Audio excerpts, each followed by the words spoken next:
Now in our area, we can do our own plumbing and electrical work, although we did have licensed contractors come over and kind of step through the job with us, so we know exactly where we're going.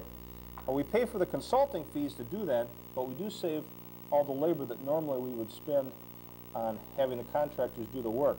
So if you can find somebody in your area that's willing to work on this basis, it's really not a bad way to go. Well, the new sink will be centered on the two windows, but because we added these new windows, we'll have to take this drain, move it over into this stud space so the vent can travel up the wall and out through the roof. Now, right now I'm going to cut through our bottom plate using this right angle drill. I'm using a bit that will produce a 2 1/8 inch hole. Our pipe is 1.5 inches, so we'll have a little bit of room to move.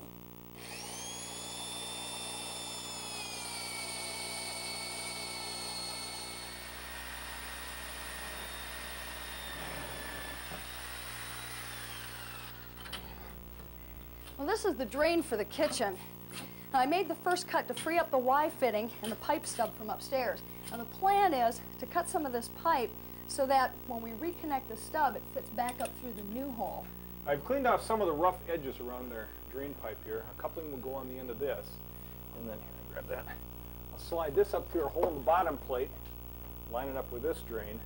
Now, I want to make the mark for the cut. We want to leave just enough drain here to fit inside this coupling. So I would say right about there. Okay, can you hold this thing while I cut it with a saw? Okay, there you go.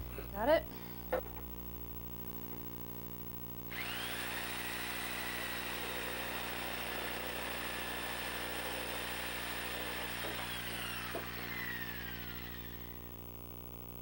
There you go. All right, now the next step is to apply the glue itself. Let's see. Be able to grab the coupling there. Nice. Now the trick to this is you want to hold the coupling against the pipe for a few seconds to let it set up. Otherwise, the coupling may slide away and loosen the joint. Okay, that should be good.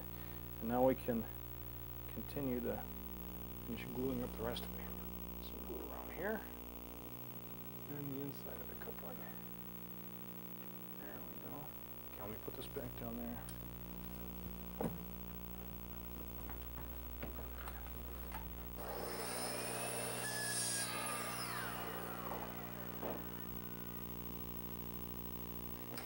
There you go. Thanks. Well, we're jumping ahead a little bit. We're dry fitting the drain. Now we have a sanitary tee on top of the old drain that we moved into this stud space. Again, the vent will come off the top of that sanitary tee. The drain comes through the holes I've drilled in the framing here. And the pipe that Robin just cut down will slant at the rate of 1/4 inch for every foot of run. And this part of the drain comes off at a 45-degree L. Now, many times you'll see this in a 90-degree elbow. Our plumber recommended the 45 degrees, so it's easier to get a snake through to clean everything out. Ready to drill? Yeah, I'll grab it.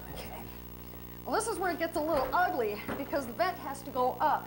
And the first step is to drill up through the double plates, matching the hole that we drilled in the bottom plate because the vent has to be as straight as possible. All right, I'm all set. All set to fire. Yeah.